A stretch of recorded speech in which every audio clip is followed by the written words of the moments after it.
All right. Good morning. Committee on Parole is reconvening. We're now at Louisiana State Penitentiary. Today is Monday, February 3rd, 2025. The time is 10 a.m. Would the staff there at Angola please introduce yourself for the record? Deputy Warden Ashley Olivo. Reginald Admiral, classification. Corin Shipley, offender records. Taylor Rackett, classification. All right, thank you. And let me acknowledge the folks we have who've joined us and waiting on my list. I think we have Mr. Kerry Myers with the Parole Project. Oh, I'm sorry. We have Mr. Myers is here in support and opposition. We have the Assistant District Attorney, Mr. Wilson. We also have representing the victim, Terry Kennedy, Dane Kennedy, Susan Frierson, Connie Hoover, and Juanita Godwin. And those who've indicated they'd like to speak, we'll call on them at the appropriate time.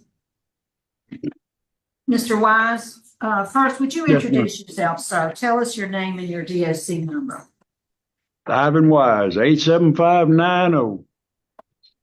All right, Mr. Wise, you're classified as a first felony offender, currently serving a life sentence for a second-degree murder conviction. You were sentenced in June of 1977. Is that information correct, sir? Yes, ma'am. That's right. And you had a parole eligibility date, which was determined to be August 1st, 2017. Right. Okay. Mr. Wise, before we get started, would you take a moment to tell us what you did, what led you to prison, and why do you think this panel should vote to grant you parole today? Well, I was out at the bar in Slidell, met Marcia at the bar. I hadn't seen her in 5 years. I went to school with her in Slidell High. We hitchhiked to my house, to my truck. My boss had it down the road a little ways. We got my truck and went to my house. We got in an argument. I don't know what started it or whatever, but we got in an argument, and next thing I know, she's dead, and I took all the evidence and scattered it around the parish. I told the sheriff about it. I told him everything, and they bonded me out for $25,000. I stayed out 6 or 8 months, and I was arrested in 76 and tried in 76. So it wasn't very long that I was convicted behind that. I'm sorry about the whole thing. I don't understand what happened today. I still don't understand. I know what happened though. So why do you think we ought to vote to grant you parole? Well, it's been almost 50 years. I think it's 48 right now. I think 49. I feel like I've done enough time. That's the way I feel. I'm a first offender. I've never been involved with the law in any kind of way. This is the only time.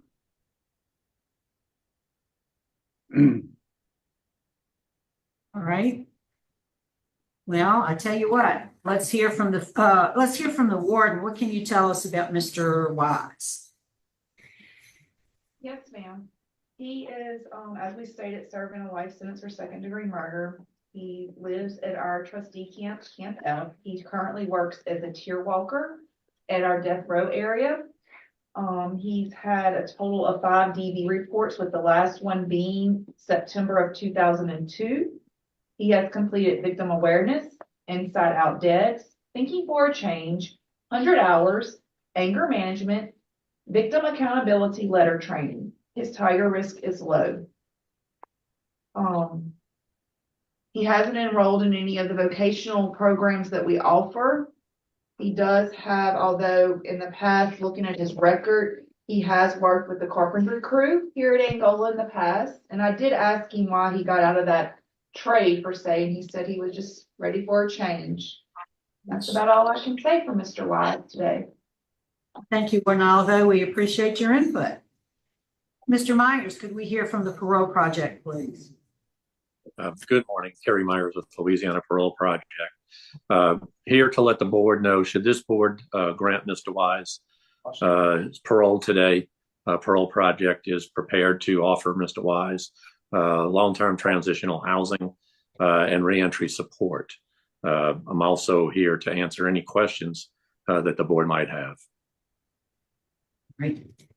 Any questions for Mr. Myers? All right, I don't see any at this time, so we'll move on to the opposition. First, we'd like to hear from Ms.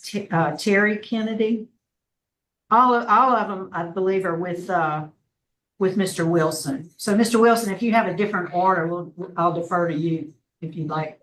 No, ma'am. Just if y'all bear with us, we're dealing with a wide angle camera that keeps going in and out. So we're going to have everyone that needs to speak will just step up to this camera that I'm facing right now. Does that work for y'all? If y'all can. Yeah, that see works me? fine. Yes, that works fine. Ms. Kennedy, if you just want to come right up here and just look directly into that little circle, I think that should work.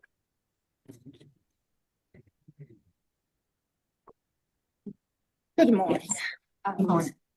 My name's Terry Kennedy, and my sister, Marsha Norris, was murdered by Ivan Wise. She was horribly beaten and strangled before she was shot in the chest. Ivan always repeats, which he did not today, but every other time he's repeated that he trusts her up like a deer to carry her. He put my sister in the dirty water of Bayou Bunfuka. He hid her from us for 2 days. It was so horrible not knowing where she was, that the horror of hoping that she was tied up somewhere, held captive and not killed, but we knew because she did not call about her children that night. She had always called. And just the idea of him trying to blame her, he has done that several times, told lies and tried to blame her for that he killed her. My sister was a good mama. She didn't get to raise her sons or to be an aunt to my children. David and Jeremy have suffered because they were not raised by their mother. And this is the picture of my sister with her 2 kids. That's what she looked like right before she died.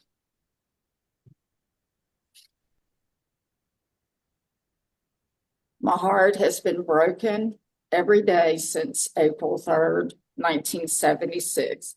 Our lives have never been the same. Her voice, her laugh is never here. Someone, my sister, is always missing. My heart truly aches with the pain of her not being here. Every year I dread April 3rd. I am so aware of the date coming up. Mentally, it affects me, thinking of what she went through that night. Marsha being all alone, being beaten by Ivan, then seeing the gun, helpless. What thoughts were going through her mind? It torments me. I watched Ivan at the trial. He sat there with a smirk on his face. He didn't act like he was sorry for what he had done. He didn't act like he is now. Please don't let him out of prison. My sweet sister is never coming out of the grave. So that's basically what I wanted to say. Please don't let him out. Terry, I did have one question. How old is your sister? She was only 23. 23, and how old were the 2 boys at that time? 18 months and 4. All right, thank you. Thank you. All right, thank you. Could we hear from Dane Kennedy, please?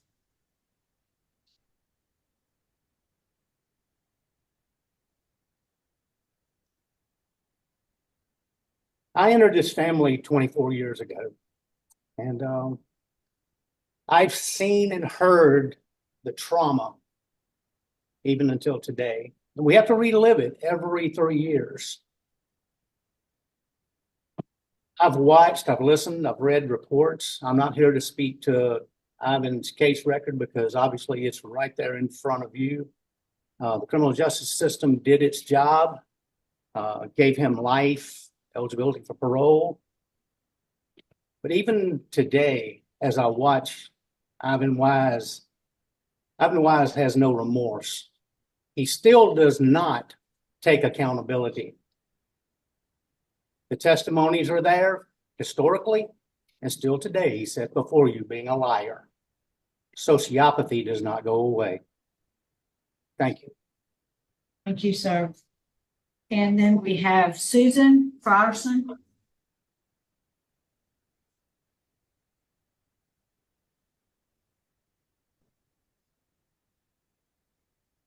Good morning. My name is Sue Frierson. The victim, Marsha Norris, was my niece.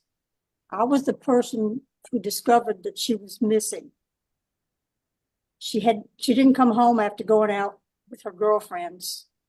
And I walked over to her house because I had a book she liked to read. Marsha liked to read. And when I got there, the babysitter said, Marsha didn't come home. I said, what? Why didn't you call somebody? Let us know what. They said, well, we went to sleep and we didn't know. It was like a sledgehammer hit me in the head. I couldn't believe that those kids, they didn't call someone. That was not like Marsha. She didn't go off and leave her babies and not come home to them. And I immediately called her mother. Her mother was at work. And I called her mother, and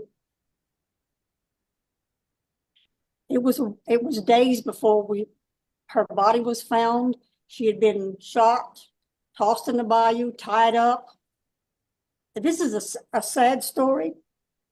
It's something that we live with every day of our lives.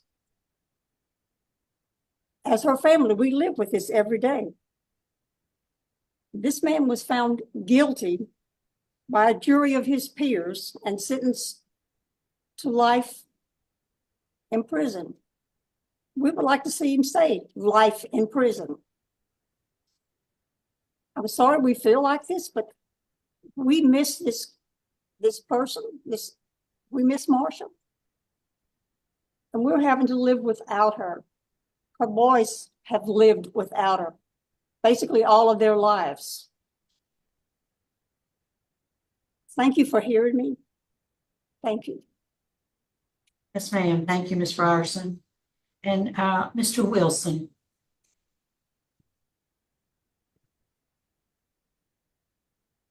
Yes, ma'am. Good morning, Ms. Renatz and the members of the board.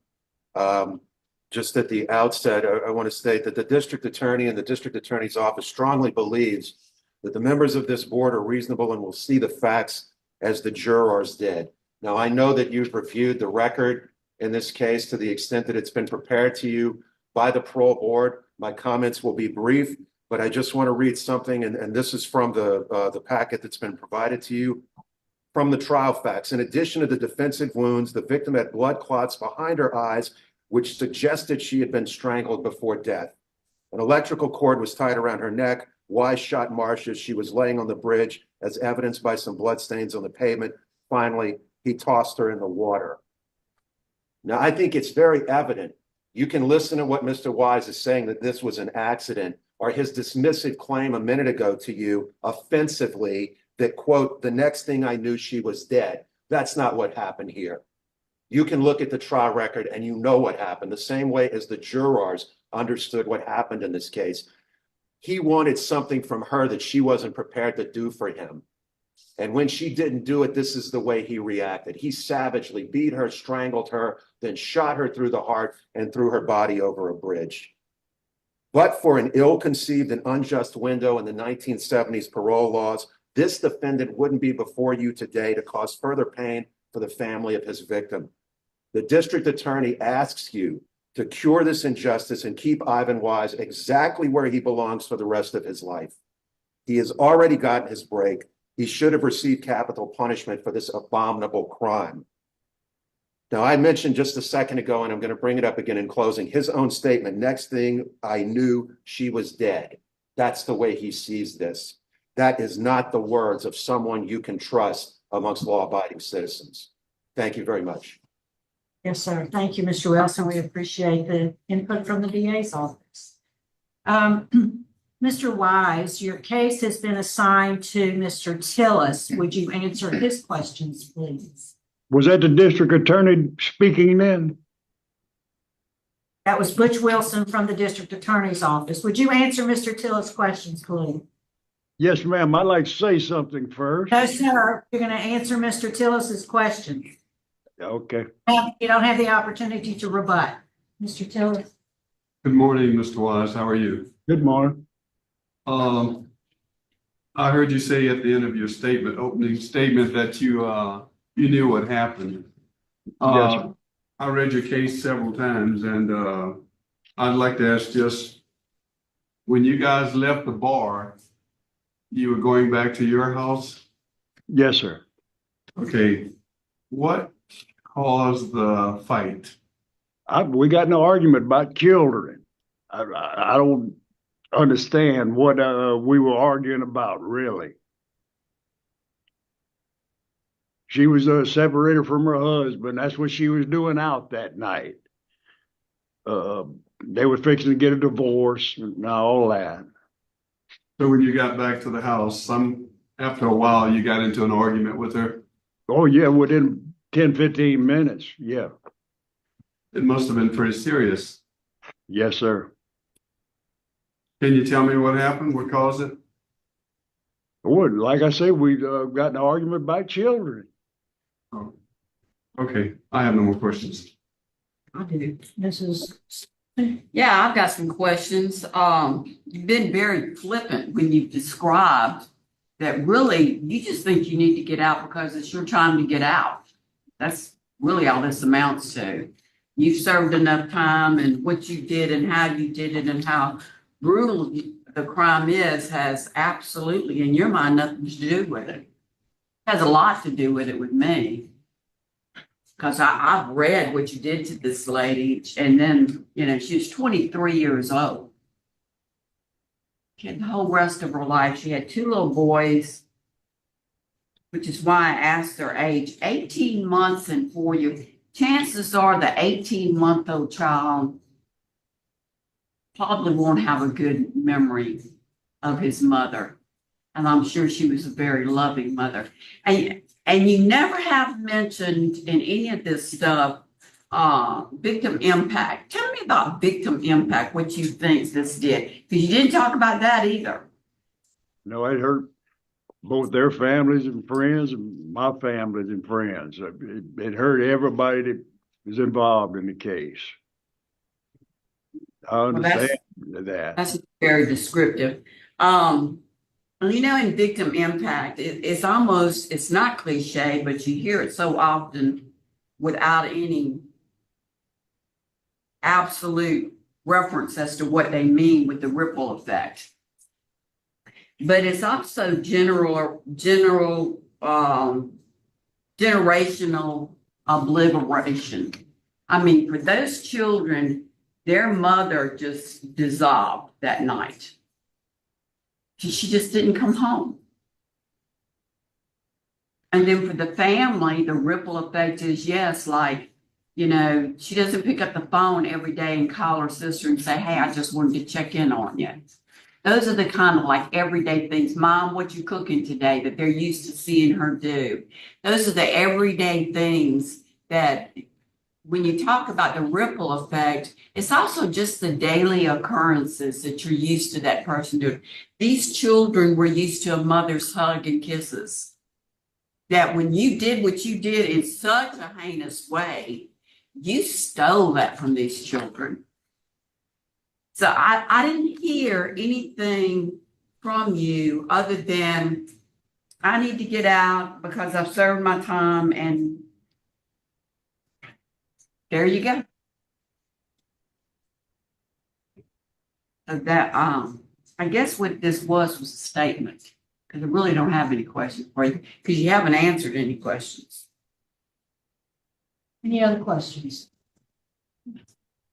All right, Mr. Wise, I was gonna ask you about, your training and victim awareness also. I don't think I need to do that at this point. Were you under the influence of anything other than alcohol at the time of the murder? Yes, ma'am. What was it? There was some pills, smoked a joint or two. What kind of, Mostly drinking though. what was the pills? You remember the pills? I can't remember what they were. Was it, I mean, was it speed? I think it was. Yes, Okay. ma'am. Okay, so all that mixed together, okay. I think we're prepared to vote. Mr. Sure. So, I wanted to ask one more question. okay, Did you take any drug abuse classes? I see you didn't take any while you were there. Sir? Did you take any abuse classes, drug abuse classes while you've been incarcerated? Have you? I don't think so. No. No, sir. Okay. all right, I think we're ready to vote. Mr. Tillis. My vote's gonna be to deny because of the opposition of the family, DA and the sheriffs. I wanted to say something about that district attorney. He No, told, sir, no, sir, no, sir. Mrs. Stapleton? And I concur with Mr. Tillis, and I would like to add, and also due to the heinous, gruesome nature of the crime. Mrs. Ledoux? Denied based on lack of remorse. Mr. Freeman? Lack of remorse and family opposition. And Mr. Wise, I do agree with my colleagues. The last time I saw you at your hearing, I noted, and I told you then, that I was dying because of your lack of understanding of the impact of the crime and how important that is for success in the community, and none of that has changed.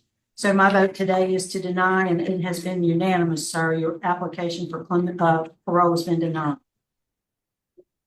That concludes our business there at the penitentiary. We're going to sign off at 10:24. Thank you. yeah.